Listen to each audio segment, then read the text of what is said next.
कधी विचार केलाय की काही लोक प्रचंड हुशार असूनही आयुष्यात फारसे यशस्वी का होत नाहीत? म्हणजे क्षमता आणि यश यांचा हा मेळ अनेकदा का बसत नाही? चला, आजच्या या भागात आपण याच गुंतागुंतीच्या प्रश्नाचं उत्तर शोधूया. हा प्रश्न आपल्यापैकी अनेकांना पडतो, नाही का? शाळेतले टॉपर, ज्यांच्याकडून आपल्याला खूप अपेक्षा असतात, ते प्रोफेशनल लाईफमध्ये कुठेतरी मागे पडल्यासारखे वाटतात. त्यांच्या टॅलेंटची काहीच कमी नव्हती. मग नेमकं चुकतंय कुठे? आणि गंमत म्हणजे ही गोष्ट फक्त विद्यार्थ्यांच्या बाबतीत घडते असं नाही.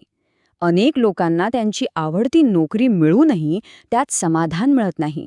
जणू काही आपण चुकीच्या ठिकाणीच अडकलो आहोत असं सतत वाटत राहतं. या सगळ्या गोंधळाचं उत्तर कदाचित या एका वाक्यात दडलेलं आहे. आपण किती चांगले विचार करतो यावर नाही, तर आपण कसे विचार करतो यावर आयुष्य अवलंबून असतं. म्हणजेच काय? तर यशाचं गणित फक्त क्षमतेवर नाही, तर आपल्या विचार करण्याच्या पद्धतीवर, आपल्या विचारशैलीवर अवलंबून आहे. चला तर मग ह्या समस्येच्या मुळाशी जाऊया. याचं उत्तर दडलंय विचारशैली या संकल्पनेत. आणि इथे एक गोष्ट पक्की लक्षात ठेवायची आहे. विचारशैली म्हणजे क्षमता नाही, तर ती क्षमता वापरण्याची आपली एक नैसर्गिक पद्धत आहे, एक सवय आहे. तर विचारशैली म्हणजे नेमकं काय? असं इमॅजिन करा की आपली बुद्धी एक गाडीचं इंजिन आहे. मग विचारशैली म्हणजे ते इंजिन चालवण्याची आपली आवडती पद्धत. काहीजण एकदम वेगाने गाडी चालवतात, तर काहीजण आरामात. इंजिन तेच, पण वापरण्याची पद्धत मात्र वेगळी. प्रत्येकाची ही शैली वेगळी असते. आता ही संकल्पना अजून सोपी करून समजून घेऊया. मानसशास्त्रज्ञ रॉबर्ट स्टर्नबर्ग यांनी एक भन्नाट सिद्धांत मांडला आहे, मानसिक स्वशासन सिद्धांत. नाव ऐकायला थोडं किचकट वाटेल, पण कल्पना खूपच सोपी आणि इंटरेस्टिंग आहे. तर स्टर्नबर्ग काय म्हणतात की आपलं मन आहे ना, ते अगदी एका सरकारप्रमाणेच काम करतं.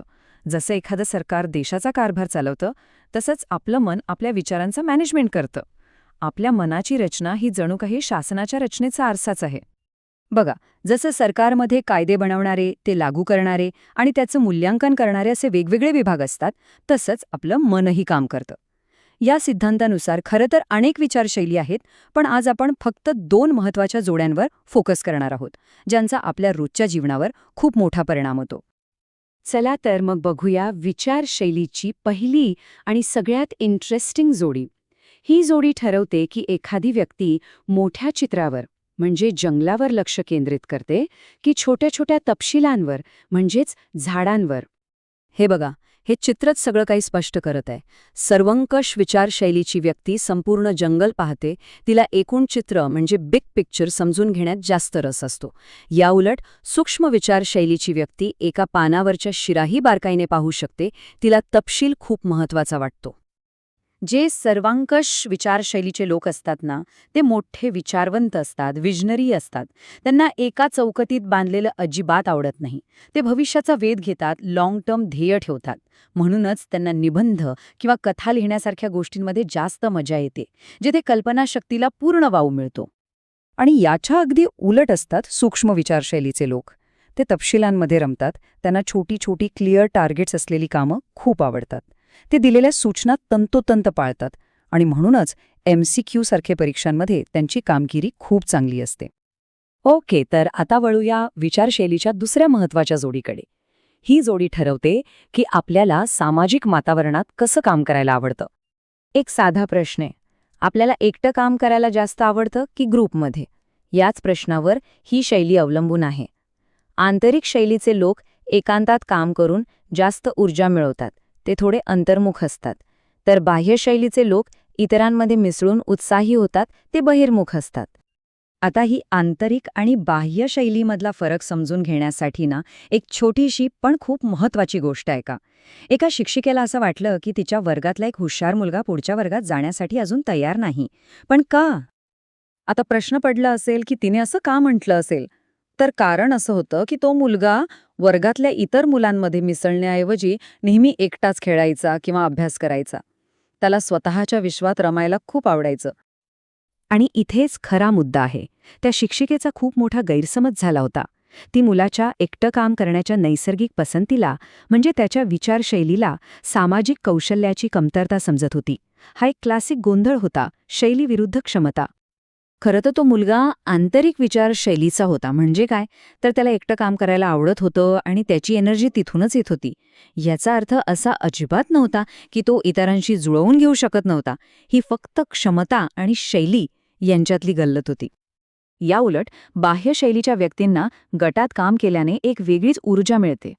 ते इतरांशी खूप सहज संबंध जोडतात आणि ग्रुप प्रोजेक्ट्स किंवा ग्रुप डिस्कशनमध्ये हे लोक एकदम चमकून निघतात. ठीक आहे. तर आपण या वेगवेगळ्या विचारशैलींबद्दल जाणून घेतलं. पण आता प्रश्न हा आहे की या सगळ्या माहितीचं करायचं काय? आपल्या रोजच्या आयुष्यात हे ज्ञान का महत्वाचं आहे ते आता पाहूया. एक गोष्ट लक्षात घ्या.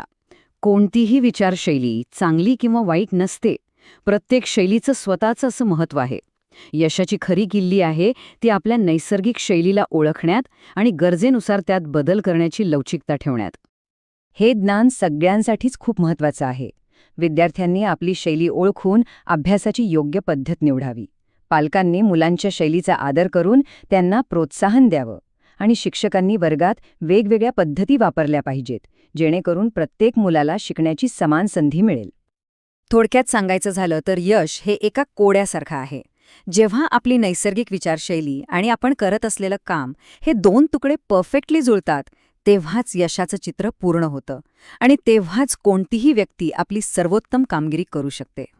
तर आता खरा प्रश्न हा आहे, आपण आपली विचारशैली ओळखली आहे का?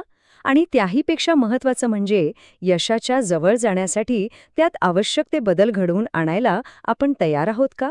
यावर नक्की विचार करा.